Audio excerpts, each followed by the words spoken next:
Simply put, this country and this world benefit from your commitment to Jesuit principles, to being men. Quizás todos hemos escuchado que los viernes 13 son días relacionados a la mala suerte. Incluso han realizado películas de dicha fecha, pero pocos saben que en este día, viernes 13, ocurrió uno de los acontecimientos que cambió el mundo para siempre, ya que un viernes 13 del año 1307 fueron arrestados todos los caballeros templarios por parte del rey Felipe de Francia, en lo que fue el principio del fin de la Orden del Temple. La maldición que el gran maestre templario Jacques de Molay lanzó por la traición a los templarios por parte de los reyes franceses y su posterior cumplimiento asoció a este viernes 13 a la mala suerte, siendo después popularizado en películas y en dichos populares, demostrando una vez más que las élites esconden la verdad detrás del cine o entretenimiento audiovisual. La acción del viernes 13 de 1307 es muy importante para nuestros tiempos actuales, ya que fueron los orígenes de la masonería. Y además, con los años, los templarios traspasaron su poder a los jesuitas, los que actualmente tienen el control del Vaticano, siendo una red de poder con ojos y oídos en cada rincón de cualquier país. Para ese tiempo, nadie se explica cómo los templarios, que eran dueños de media Europa y tenían mucha protección política, económica y esotérica, pudieron caer tan fácilmente en una operación muy coordinada por el rey francés Felipe el Hermoso y el Papa Clemente V, durando 7 años de cautiverio y exterminación de la mayoría de la Orden del Temple. Pero la verdad es que muchos caballeros templarios sobrevivieron a sus prisiones, y aunque se dieron por extinguidos en 1312, la orden no desapareció por completo, ya que era otra disputa de los poderes secretos y sus facciones por quererse hacer con más influencia y poder. Las antiguas monarquías eran el poder total del mundo antiguo y estas estaban aliadas con el Vaticano, lo que conformaba las monarquías papales todopoderosas de la antigua época. Por otro lado, los templarios representaban una facción naciente que cada vez crecía en poder gracias a su invento económico que llega a nuestros días y que controla el mundo actual, la deuda.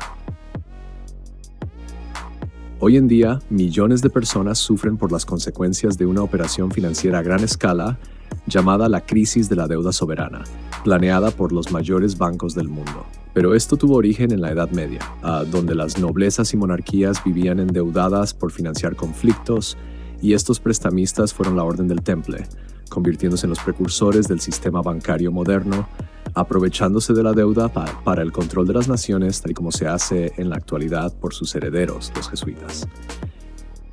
Es por eso que en el pasado, el rey Felipe el Hermoso era uno de los monarcas endeudados con los templarios, debiendo mucho dinero imposible de pagar.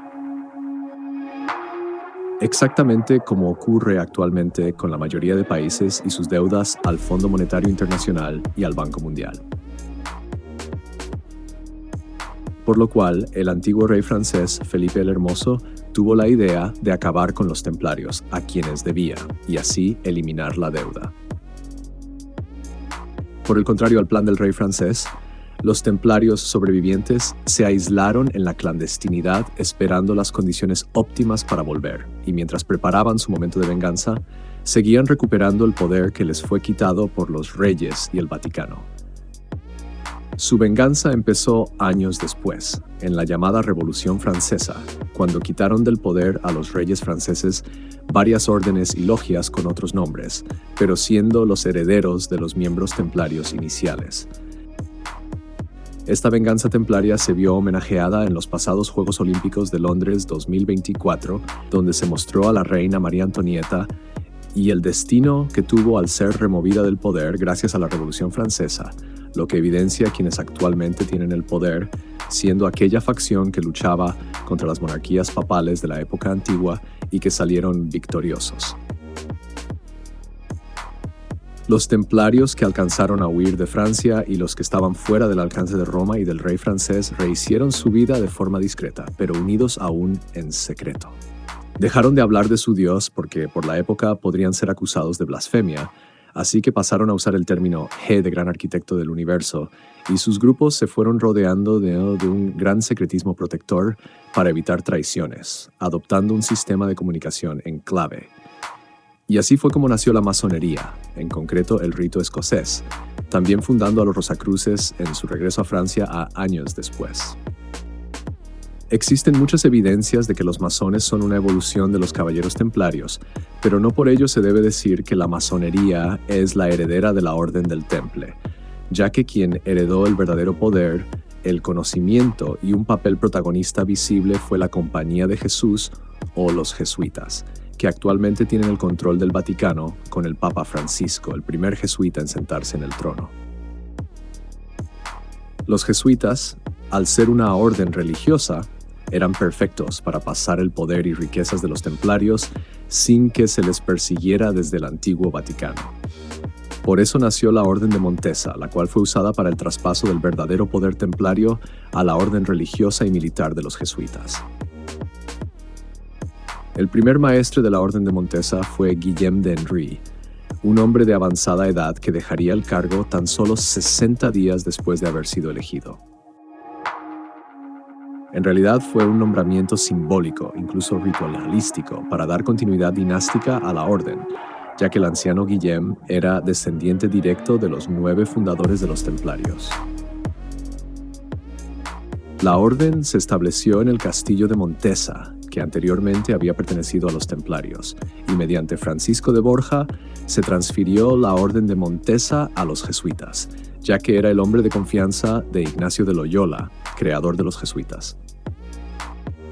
Lo que le permitió a Francisco de Borja ser el tercer general de los jesuitas. Los jesuitas son una organización militar, no una orden religiosa. Su jefe es un general de un ejército con una estructura de sociedad secreta, y la meta de esta organización es el poder, ya que han acabado por controlar un importante centro de poder de gran magnitud como lo es el Vaticano. Siendo ambos jesuitas y Vaticano dos piezas muy usadas por los grupos de poder que manejan el mundo desde las sombras. El éxito de esta orden secreta disfrazada de orden religiosa empezó cuando se focalizaron en la actividad educativa con el fin de infiltrarse en todas las ramificaciones del poder, lo que les ha permitido colocar a sus miembros en los lugares claves de multinacionales, compañías financieras y gobiernos.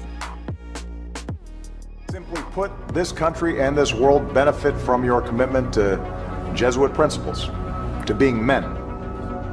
As a graduate of another great Jesuit institution, Xavier University, I have great affection for the value and purpose of a Jesuit education.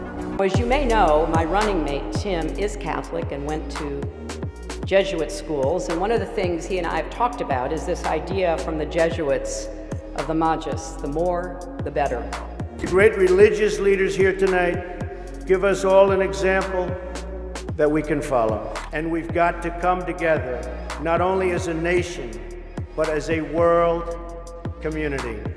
We've got to be very strong, very, very smart, and we've got to come together, not only as a nation, but as a world community. Ellos se mimetizan, se integran a la perfección sin llamar la atención.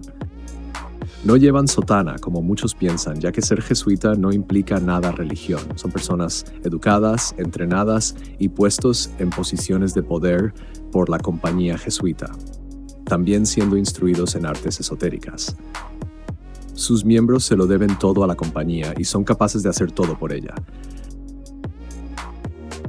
Actúan como cualquier sociedad secreta, y todo esto hecho desde universidades jesuitas, donde asisten las personalidades más influyentes del mundo actual.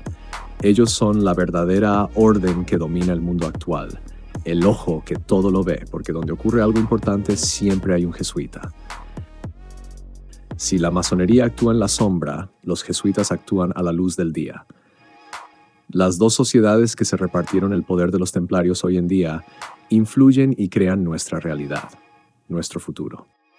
Ellas son las dos sociedades antiguas que controlan todo lo que vemos, los dos brazos del poder secreto con el que crean su realidad y su orden global.